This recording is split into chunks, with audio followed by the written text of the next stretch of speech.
विद्यार्थिनी, या व्हिडिओमध्ये मी ब्लॉग लेखन म्हणजे काय हे सांगणार आहे.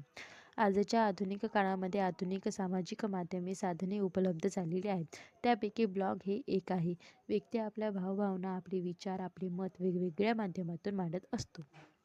ब्लॉग हे असेच अंतर्महाजालाच्या मदतीने व्यक्त होण्याचे इलेक्ट्रॉनिक साधने आहेत. ब्लॉग हे एका अर्थाने संकेतस्थळे असतो. त्यातून लेखनाबरोबरच रेखाचित्र देखील इतरांपर्यंत पोहोचण्याची सोय असते. ब्लॉग लेखन हा आपले विचार, अनुभव, माहितीचे आदान-प्रदान त्याद्वारे सहज करू शकतो. अनेक ब्लॉग लेखन आपली दैनंदिन या माध्यमातून मांडत असतात. वाचकांना अभिप्राय देण्याची सुविधा देखील ब्लॉग लेखनामध्ये उपलब्ध आहे.